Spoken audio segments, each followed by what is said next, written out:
Thank you so much. I do want to just pause for a moment and recognize that we also, besides our committee members, have Assembly Member Ken Cooley in the audience today. He's been instrumental in much of this legislation.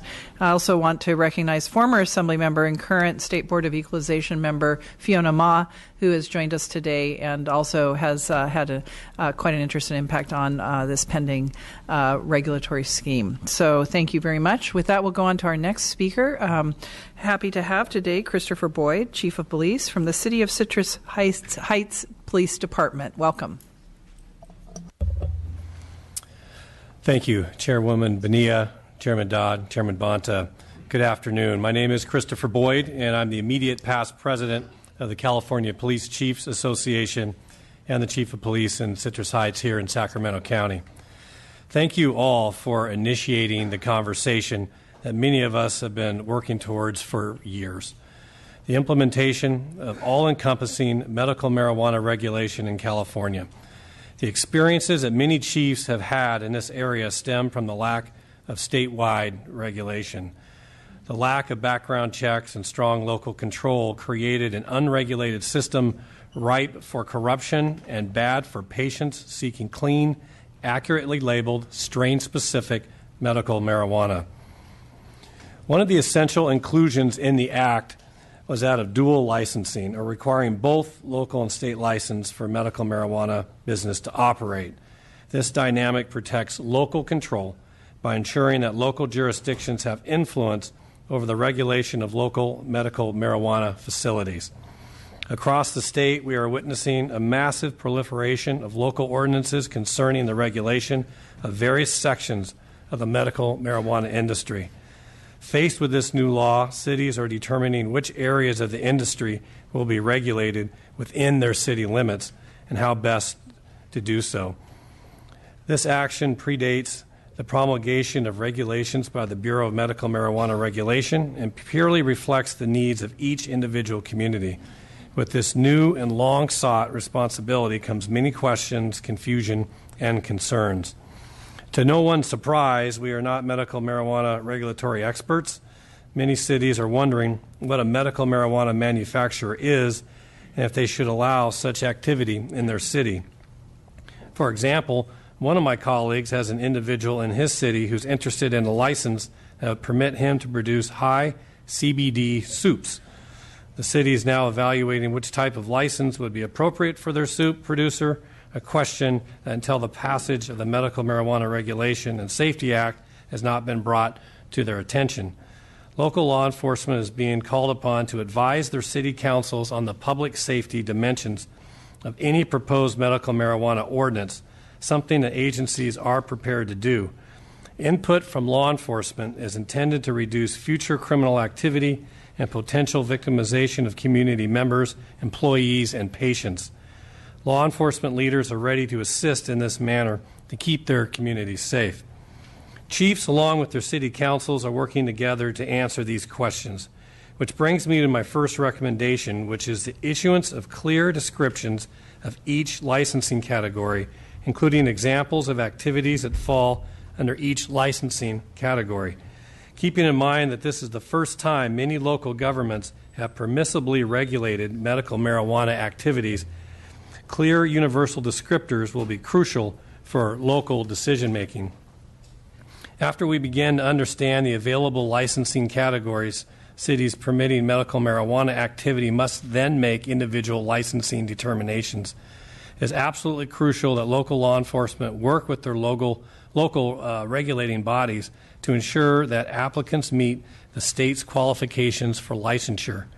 Local law enforcement should be ready to conduct background checks on potential operators to ensure that they are free of any serious or violent felony convictions. Local law enforcement should also investigate to ensure that the individual is free of any convictions that are substantially similar to the related qualifications of the business for which the application is made. The goal of these background checks, should a local government opt to do local background checks, in addition to the DOJ background check at the state level, is to ensure that the applicant does not pose a threat to a local community by receiving a license. We want to ensure that the men and women entering this new field represent the industry's best and not individuals who wish to mask black market activity with a license. While locals have the ability to have more stringent licensing requirements than the state, at a minimum, they need to meet the state's standards.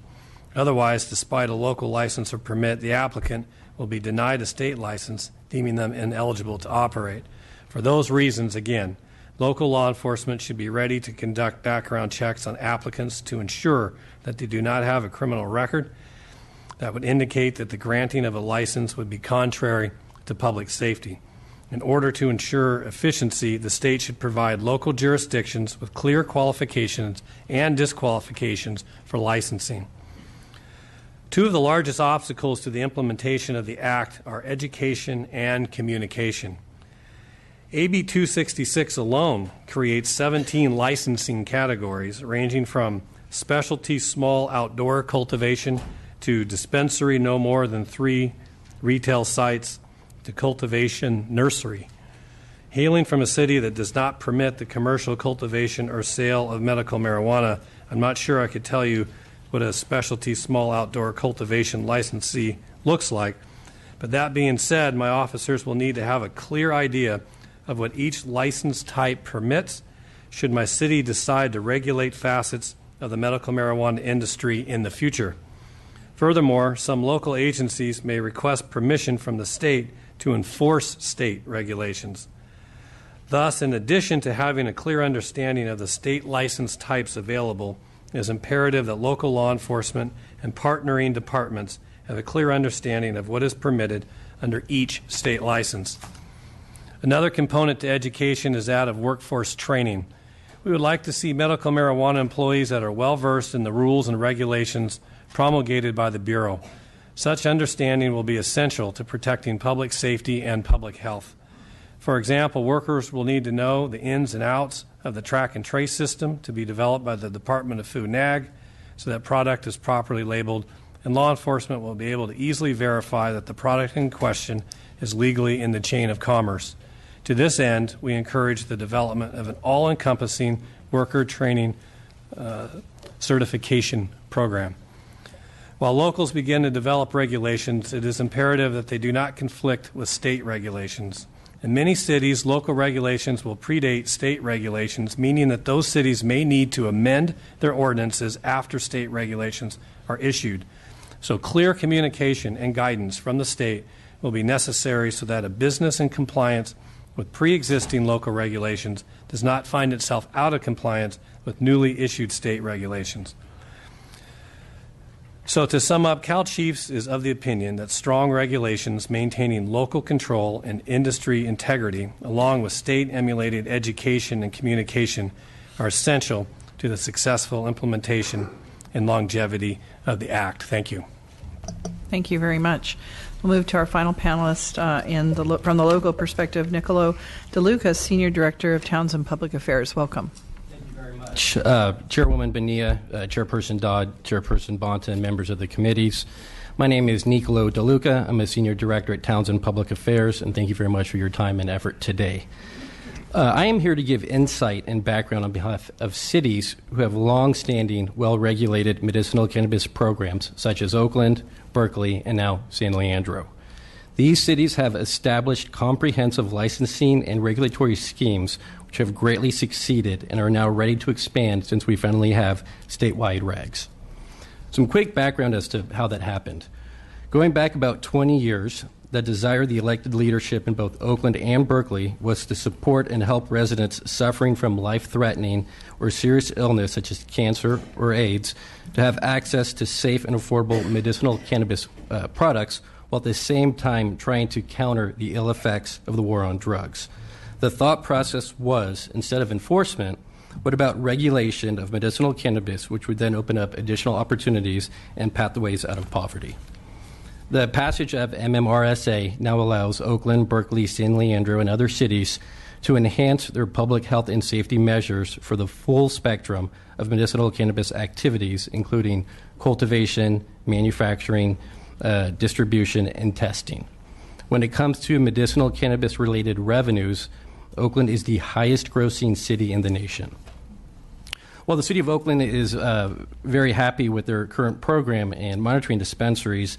They currently feel that they've fallen behind other jurisdictions, namely those outside of California, by not regulating other medicinal cannabis activities. So now, where are we? As I said, the passage of MMRSA was very, very helpful to these cities and on many different levels. Overall, the cities that I interface with are very pleased with the new regulations. In fact, the city of San Leandro just told me the other day that the state should be lauded for developing this much needed statewide framework. And here's why it's so important to the cities. Number one, it protects patients. Number two, it creates jobs and revenue. Number three, it validates the past actions of these cities. Number four, it gives these cities cover from the federal government and the ever-looming fear of potential raids. And then fifth, it gives them the green light to expand upon what they are doing now to open up more opportunities, which helps realize more revenue. Some of the biggest obstacles that these cities see with the regulatory scheme is, as many of the speakers have said, this March 1 deadline, which Dr. Wood is working on, and a lot of our cities want to get behind.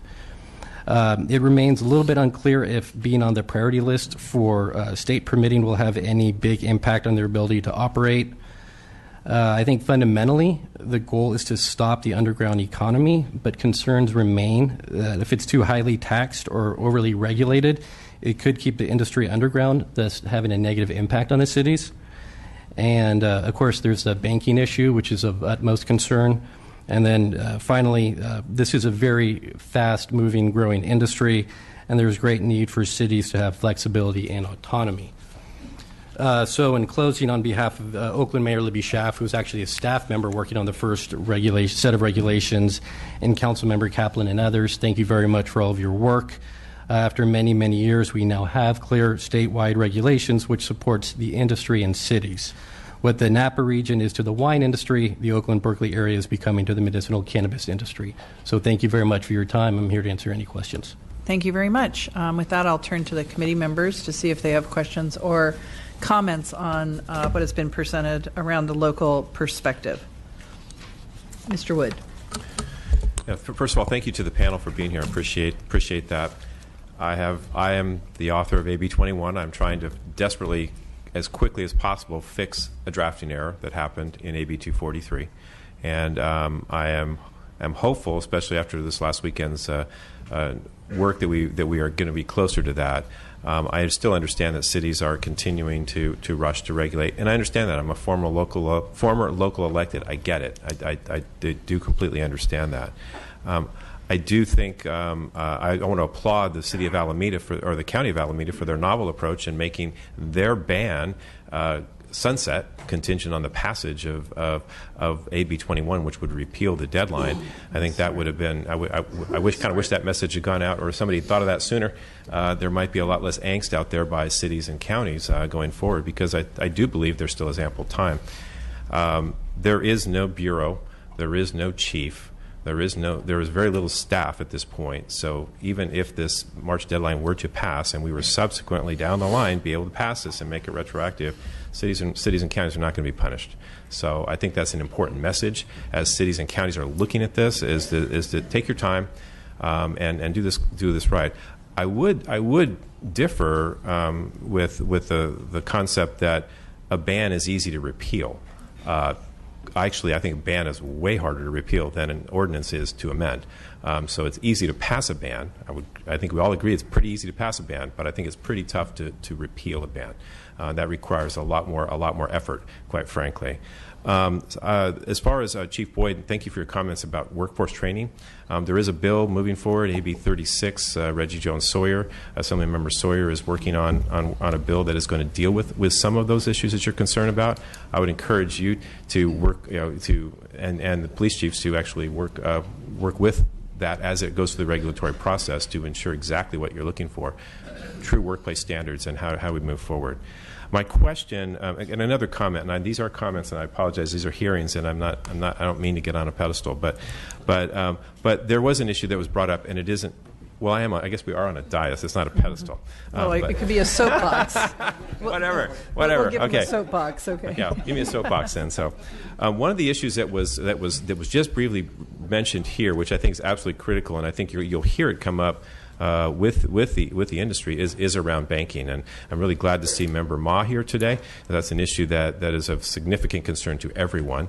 I heard an anecdotal story, which may or may not be verifiable. She'll either nod or shake her head. But recently, a BOE tax payment collected in excess of $400,000 took over 4 hours to count. Now, that's a public safety hazard. That's an issue. That is a serious issue. That's a serious issue for this industry moving forward. So I hope as we move forward and look at the banking issue that we will have some of the cooperation and support on banking if we're really talking about public safety and local control and taxes and how do we regulate this industry. So I hope that we'll get that same level of interest and cooperation from all the stakeholders moving forward. So I do have a question, and that is how, and you may not have an answer for this, but think about this, because two of the previous panelists are still here. Dr. Smith is still here, and Mr. Kadane. I don't see Mr. Houston out there, but how do you want to be communicated going forward, and what is it that you want? Because absolutely critical going forward to get communication, to know what's going on at the state level, and how these things are going to happen. Because you're absolutely right, the implementation of the regulations are going to happen without cities and counties having much time to actually, at the state level, for cities and counties to actually react. So how do you want that communication to be delivered? How do you want to participate? And I would communicate with those three people and their staffs. So not a question I expect you to answer now, but obviously it's going to be seriously important to you. So thank you. Very good. Mr. Bonta. Yes, thank you. I just want to thank Dr. Wood for his swift exercise of leadership in bringing AB 21 forward and the hard work that you put in to help navigate it forward. Proud to be working with you as a co-author and hope that we get that passed as soon as possible. Also just want to uplift and highlight again the Alameda County approach to the extent that there is other localities that are determining what we're going to be doing between now and when we get AB 21 passed. I would encourage that as a sound approach that started in the county that my district lies within. And I also just wanted to sort of address Ms. Carrillo and Mr. Cromartie with respect to the notion that when AB 21 gets passed, then some of these bans can and should be reversed. What sort of vision do you have for what that looks like and what the league's role might be in reaching out and communicating with cities and also reaching out to counties on the process they should take when AB 21 passes to reverse a ban and implement an appropriate regulatory approach that is not simply a ban? I can start that off. Cities have two means of readily communicating urgent information to city managers and city attorneys. We have listservs. We have actually a city manager's department and a city attorney's department that are supposed to check on those things, but those departments do meet on a regular basis. They are capable of doing ad hoc conference calls. We also have regional reps throughout the state who are in contact with city governments. We can do email blasts. We can certainly, once AB 21 is signed by the governor, we'll be glad to broadcast that information post haste to our member cities and let them know sort of the pressure's off. You can ease up on this ban now, because we understand that a lot of communities are not happy to have to act so fast on anything, whether it's a ban or affirmative cultivation ordinance. And for a lot of them, bans are politically unpopular. They're difficult for councils to get through their communities. We understand that. So we're willing to put forth all our communications resources to get that out. It would be similar to what we call an action alert when we're trying to generate letters on legislation. Wonderful. Thank you, Mr. Cromartie. I would just echo the comments that the county also has affiliates it's associated with, like RCRC, County Councils Association, CSAC. Those are really active organizations that immediately let board members, county administrators, county councils know what the status of the current law is. That's how we actually found out about a lot of the happenings recently. And I think that would actually give a lot of the jurisdictions some breathing room, because my experience is that they want to take the time to do it right and to be thoughtful about it. but having that deadline is making them feel like they need to meet that deadline, and sometimes doing something in a very quick manner, it's not going to be the best solution. So having that deadline removed is going to absolutely give us a breathing room that we can accomplish something that is much more detailed, well thought out. Well, thank you. I appreciate those comments. I'm very hopeful that AB 21 will get passed and signed, and when it does, would love to be able to partner with you and implement some of the steps we just talked about in terms of notifying the cities and the counties and allowing them to, rather than have a swift reactionary approach, have a thoughtful, deliberative approach and implement a regulation that works for their community, a regulatory framework that works for their community. Could I just add that we have also posted prominently on our website, since Mr. Bonta, your office first made us aware of it, of the Alameda County ordinance. As these ordinances are getting enacted, we're posting them on our resources page for member cities. We posted the Alameda County ordinance at the very top. We did that for a reason, just so folks know there is an alternative short of a comprehensive or long-term permanent ban. They can enact a temporary ban that will be that will expire immediately upon the enactment of AB 21. Thank you for doing that, Mr. Cromartie. Thank you very much. Thank you to all members of the panel. We appreciate you being here and participating today.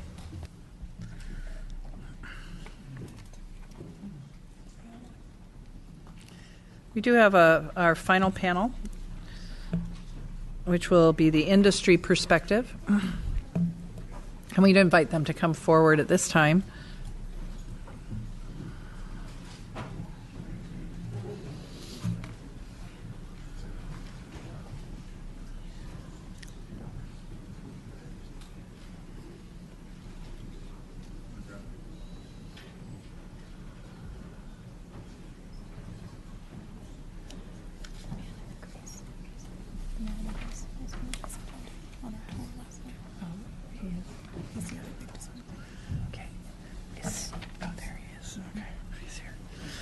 Thank you very much for joining us today. We realize that it's difficult to capture the entire industry perspective in the short amount of time that we have allotted to us. We tried to accommodate, trying to share as much information from industry by having a large panel, but that does mean we are asking you to keep your comments to about 5 to 6 minutes each so that we are able to hear a wide array of perspectives. With that, we'd like to begin with Nate Bradley, the Executive Director and Co-founder of the California Cannabis Industry Association. Nate, welcome. Thank you, Chair Bonilla, Dodd, and Bonta for holding this hearing in the first place. This is the first step in the, I guess, the first step in the new day, as now that we have the regulations done, which we've been talking about for 20 years. I've been working on for 5 myself. It's great to actually be here. I'll address my comments sort of in responding to the questions I got from Assembly Member Bonta's office. Since the MMRSA has passed, some of the biggest obstacles we have faced, we have been talking about most of this morning, the bans. While I understand their concerns that they feel that there was no other options, there actually was. Placer County took another option. There was other options out there, but only one option was pushed. And until recently, there was only one option on the league's website. There was, a model ban ordinance. It would be very helpful once it's done. We would love to work with the league on creating regulation model ordinances that they could share with their membership. I really hope to be able to work with them on that, so that way their membership does get a balanced view of what their options are. For us personally, we have been reaching out to law enforcement, local governments on our own, developing educational programs and handouts. We've also started to work with numerous other groups on creating our own model ordinances so that if governments do want to regulate, they have that option too. I walked out of an office of one of the people here on this panel just last week to hear a lobbyist from one of the one of the local government associations trying to convince the mayor that he should just ban, even though the mayor was like, I want to regulate. We'll just ban now. And I remember handing him my card, well, if you want to regulate, give me a call. We can help. And we will continue to do that outreach and hope to work with the local governments on that. When it comes to our membership working in the regulatory process, they're very excited to the licensed faction of our members are very excited for that. I mean, that is why they've started to actually reach out to other states. Why a lot of our members are working in Nevada, Massachusetts, Arizona, states that have strict regulation systems, because they are businessmen and understand that. And so they're very excited to work through the upcoming reg process. When it comes to the other aspect of our membership, the people who operate in the gray market, the edible manufacturers, the topical manufacturers, where there really isn't a lot of licenses and rules in place for them, the question of how will they come into this process is really depends on the outreach from, I would say, local governments and the estate. I'm very encouraged when I heard DCA's plan this afternoon on how they want to do outreach. The fact that they've been actively involved in tours, we've worked with them, so we are looking forward to working with them. But it's going to really depend on the complexity of the licensing scheme that gets introduced. So I think the most outreach as possible. I'm glad to hear that they want to do to have the cannabis advisory. Excuse me, my speech impediment fires up. I'm excited that they want to have the cannabis advisory commission formed. I also would agree with Assemblymember Wood's comments that they should have numerous other ad hoc groups as well, because this is, as many of us has found, I worked in law enforcement for 6.5 years. I've been at this almost 6 years. I'm still learning. This is a very complicated, and this is going to be a difficult task for them. So we're looking forward to working with them on that. In closing, with what challenges remain for us here, that's something that's been brought up before, and that's banking. Once I can stop picking up dues and envelopes of fives from my members, that's going to be a good day. There's nothing like being in a suit and tie and having to make collections around town. I can't wait for one of my members in Denver had to pay $500,000 in fees and permit fees in cash. He had to drive 2 brown bags across town with 3 ex-cops following them, just so that they were actually safe. I'd personally like to thank Assemblymember Wilk and Lackey for their sponsorship of the resolution last year, and I'd like to thank Assemblymember Wood for the credit union bill as well as also thanking BOE members Ma and George Runner for their involvement as well. They have been absolutely great the last year in reaching out on the banking issue. But the reality is that it has to be a federal issue. California's delegation needs to speak out in D.C. on this issue. And as a legislature, passing the resolution was very helpful. But we, individually should be reaching out to our congressional delegates if we care about this, asking them to work on this issue, because we have the most sway out of any other state. And with that, I'll conclude my testimony and make myself available for questions after. Thank you. We'll move on now to Hezekiah Allen, the Chair and Executive Director of the California Growers Association. Welcome. Thank you. And thank you, Chair Bonilla, Chair Dodd, and Chair Bonta.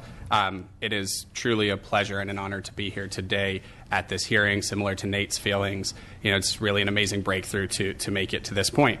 Over the last 6 months or so, we've pulled together and transitioned from the Emerald Growers, which most of you probably know us as last session, to California Growers. Reflects a growth of up to about 450 dues-paying members at this point statewide. I'm really heartened by the common ground that we hear today from all of the stakeholders. There is a lot of clear common ground that's been identified in terms of next steps. I'm going to just briefly outline the activities that we've engaged in since the signing of the bill.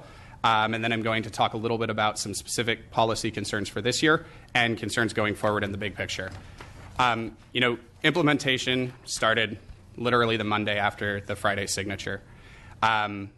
Since October, We've distributed more than 10,000 handouts around the state, focusing on a summary and overview, licensing requirements, trying to empower business owners with an actual practical understanding of what it will take to move forward into a licensed regulatory framework. We do firmly believe that regulation is the pathway to protect natural resources, improve public safety, and provide relief for tens of thousands of small business owners around the state. Those handouts that we handed out really made up the backbone of a community outreach schedule. 23 events from San Diego to Siskiyou County, communities everywhere in between, panelists and speakers from many of your offices, some of the members on this committee, regulators from the Department of Consumer Affairs. We've met regularly with DPH and DCA, really focusing on building relationships. With so much unknown about this industry and so much corrections to do over the decades of under-regulation and or no regulation, it's very important that we have good open relationships and exchange dialogue. The last piece of our implementation strategy is, of course, advocacy. We've sort of separated this into 4 themes with a takeaway message for each. Legislative affairs, clearly there's cleanup legislation introduced. AB 1575 is a fantastic refinement. I think it provides some of the clarity that some of the other stakeholders are looking for. We are certainly excited to continue the conversations and negotiations on that and look forward to seeing it move forward. AB 21, AB 26 are great offerings, and let's not forget AB 821 also. So, these are all bills that we will be briefing your offices on as they move forward. Simply put, successful implementation of the MMRSA will require ongoing oversight from the legislature. This hearing is fantastic. Assemblymember Irwin, we firmly support regular check-ins, as you brought up earlier. We would even go so far as to say a joint special and or select committee may be warranted for this particular industry and crop. Regulatory affairs, interagency coordination is the takeaway here. We are thrilled to see DCA's approach. We could not have asked for a more proactive, positive approach to that. Local government's hard. California's big. 50-plus counties, 400-plus municipalities. We are doing our absolute best. We're tracking 120 jurisdictions. That's a lot. We've done what we can to offer draft ordinances where there's an opportunity. We really look forward to stronger and improved relationships between industry, local government, and law enforcement. Absolutely critical that those partnerships be forged. We are here as partners despite historic disagreements between our constituencies and our members. Quickly, AB 5075 cleans up a fair amount of the licensing issue. We do think that regulators should create new licenses where required, with one exception.